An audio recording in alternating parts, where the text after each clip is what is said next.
اعوذ باللہ من الشیطان الرجیم بسم اللہ الرحمن الرحیم وَإِذْ يَرْفَعُ إِبْرَاهِيمُ الْقَوَاعِدَ مِنَ الْبَيْتِ وَإِسْمَاعِيلُ رَبَّنَا تَقَبَّلْ مِنَّا إِنَّكَ أَنْتَ السَّمِيعُ الْعَلِيمُ صدق اللہ العظیم۔ اس آیت میں اللہ جل جلالہ یہ بتانا چاہ رہے ہیں کہ حضرت ابراہیم اور حضرت اسماعیل علیہم السلام جب بیت اللہ شریف کی عمارتیں ان کی بنیادیں کڑی کر رہے تھے، اس وقت وہ دعا کیا مانگ رہے تھے؟ دعا مانگ رہے تھے کہ اللہ ہم سے اس عمل کو قبول فرما اور ہمیں اپنا فرمان بردار بنا، اور ہماری اولادوں میں سے بھی ایک مسلمان امت پیدا فرما، اور ہمیں ہماری عبادت کے طریقے سکھلا، ہم پر مہربانیاں فرما۔ اور پھر اللہ جل جلالہ سے یوں بھی دعا مانگی کہ اللہ انہی لوگوں میں ایک رسول بھی بھیج دے کہ جو ان کو آپ کی آیتیں پڑھائیں، آپ کی کتاب کی آیتیں، اور ان کو تعلیم دے حکمت کی اور ان کا تزکیہ کرے۔ تو گویا یہ ساری دعائیں ہیں کہ جس کا ان آیات میں تذکرہ ہے۔ وَإِذْ يَرْفَعُ، اور یاد کرو اس وقت کو کہ جب اٹھا رہے تھے ابراہیم علیہ السلام القواعد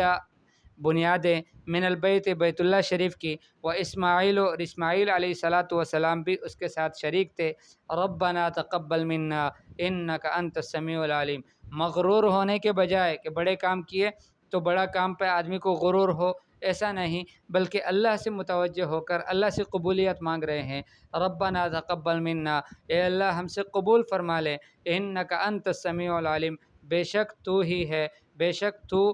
تو ہی ہے سننے والا اور جاننے والا، کامل، سننا بھی آپ کا کامل، جاننا بھی آپ کا کامل۔ اے اللہ ہم سے اس عمل کو قبول فرما لے۔ ربنا وجعلنا مسلمین لک، اے اللہ ہمیں اپنا فرمان بردار بنا دے، ومن ذریتنا، اور ہماری اولادوں میں سے بھی امتا مسلمتا لک، اپنا فرمان بردار امت پیدا فرما دے۔ وارنا مناسکنا، اور ہمیں سکھا دے ہمارے احکام، ہمارے دین کے جو احکام ہیں، طریقے ہیں عبادت کے، وہ ہمیں سکھا دے۔ وتب علینا، اور ہم پر مہربانیاں فرما، انک انت التواب الرحیم، بے شک تو ہی تواب ہے، توبوں کو قبول کرنے والے ہیں، اور رحیم ہے، رحم کرنے والے ہیں۔ ربنا وبعث فیہم رسولا، اے اللہ ان میں بھیج دے انہی میں سے ایک رسول، منہم ان میں سے، یتلو علیہم کی جو ان پر تلاوت کرے، آیات کا آپ کی آیات کو، ویعلمہم الکتاب والحکمہ، اور ان کو تعلیم دے کتاب کی اور حکمت کی، ویزکیہم، اور ان کا تزکیہ کرے، انکا، بے شک تو، انت العزیز الحکیم، اور تو ہی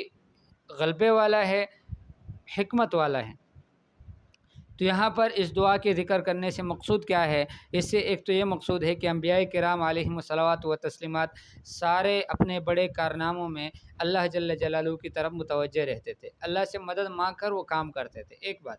دوسری بات کہ اللہ جل جلالہ سے قبولیت مانگتے تھے، بجائے اس کے کہ لوگوں کی واہ واہ کا انتظار کرے، کہ لوگ ہماری تعریف کرے، اس کی ان کو فکر نہیں ہوتی تھی۔ اللہ جل جلالہ کا اخلاص،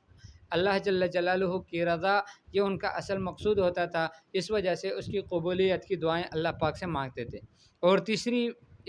یہاں سے یہ بھی مقصود واضح نظر آ جاتا ہے کہ گویا حضرت ابراہیم علیہ السلام نے گویا اللہ کے حبیب صلی اللہ علیہ وسلم کی بعثت کی دعا خود ہی فرمائی ہے، اور یہ تجویز بھی خود دی ہے کہ حضرت رسول اکرم صلی اللہ علیہ وسلم اسماعیل علیہ السلام کی اولاد میں سے ہو، حضرت یعقوب یعنی اسرائیل کی اولاد میں سے نہ ہو،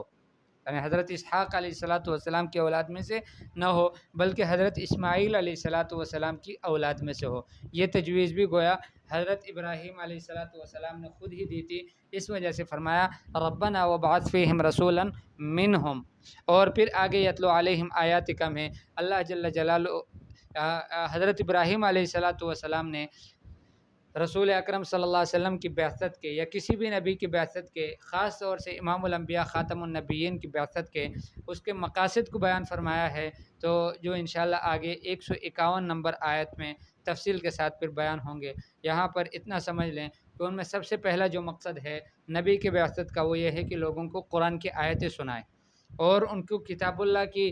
تعلیم دے، اور حکمت کی باتیں ان کو سنائے، جو رسول اللہ صلی اللہ علیہ وسلم کے مبارک سنت اعمال ہیں وہ لوگوں کو بتائے، وَيُزَكِّيهِمْ وہ لوگوں کا تزکیہ کرے، إِنَّكَ أَنْتَ الْعَزِيزُ الْحَكِيمُ یہ انہوں نے دعا مانگی۔ وَمَن يَرْغَبُ عَن مِلَّةِ إِبْرَاهِيمَ اور کون رغبت کرتا ہے، کون اعراض کرتا ہے ملت ابراہیمی سے، إِلَّا مَن سَفِهَ نَفْسَهُ مگر وہی کرتا ہے کہ جو اپنے آپ کو بیوقوف کر دے، اپنے آپ کو حماقت میں ڈال دے، وہی اس سے انکار کرے گا کہ ملت ابراہیمی کی پیروی نہ کرے۔ وَلَقَدِ اصْطَفَيْنَاهُ فِي الدُّنْيَا بتحقیق ہم نے ان کو چن لیا تھا دنیا میں سے، پوری دنیا میں سے ان کو چن لیا تھا۔ وَإِنَّهُ فِي الْآخِرَةِ لَمِنَ الصَّالِحِينَ اور بے شک یہ حضرت ابراہیم علیہ السلام آخرت میں بھی نیکوکار لوگوں میں سے ہے۔ اذ قال له ربه اسلم کہ جب ان سے کہا ان کے رب نے اسلم کہ آپ تابع دار ہو جاؤ، قال اسلم تو کہنے لگے کہ میں تابع دار ہو گیا، یعنی سر تسلیم خم کر لو، تو فرمانے لگے اسلم تو میں نے سر کو تسلیم خم کر لیا ہے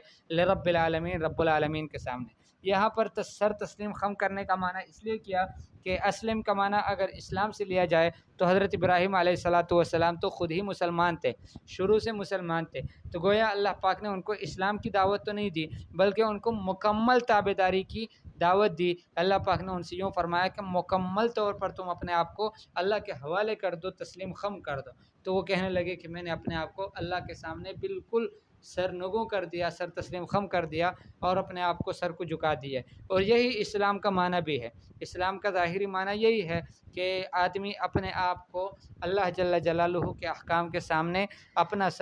سر کو وہ اس کے سامنے سر تسلیم خم کر دے۔ وَوَصَّى بِهَا إِبْرَاهِيمُ بَنِيهِ اور اسی بات کی، اسی اسلام کی، اسی ملت ابراہیمی کی ابراہیم علیہ السلام نے وصیت کی اپنے بیٹوں سے، وَيَعْقُوبُ اور یعقوب علیہ السلام نے بھی اپنے بیٹوں سے یہی وصیت کی تھی، یا بنیا کہ اے میرے بیٹو، ان اللہ اصطفیٰ لکم الدین کہ بے شک اللہ جل جلالہ نے پسند کیا ہے تمہارے لیے دین کو، فلا تموتن الا وانتم مسلمون پھر تمہیں موت ہرگز نہیں آنی چاہیے مگر اس حال میں کہ تم مسلمان ہو، مسلم ہو، تم مکمل اللہ کے فرمان بردار ہو اسلام کی حالت میں، اور اسلام کے بعد پھر دوسرا درجہ کہ مکمل تابع داری کی حالت میں تمہیں موت آنی چاہیے، اس کے بغیر تمہیں موت نہیں آنی چاہیے۔ اسی کی وصیت ابراہیم علیہ السلام نے بھی اپنے بیٹوں سے کی تھی اور یعقوب علیہ السلام نے بھی اپنے بیٹوں سے کی تھی کہ تمہیں موت اس حال میں آئے کہ تم مسلمان ہو، اس لیے کہ اللہ پاک نے تمہارے لیے دین اسلام کو پسند کیا ہے، اسی کو اختیار کیا اللہ پاک نے۔ تو اللہ جل جلالہ ہمیں بھی اسلام کے مطابق زندگی گزارنے کی توفیق نصیب فرمائے اور اسی اسلام پر اللہ جل جلالہ ہمارا خاتمہ بھی نصیب فرمائے۔ وصلی اللہ تعالی علی خیر خلقہ محمد وآلہ واصحابہ اجمعین، آمین برحمتک یا ارحم الراحمین۔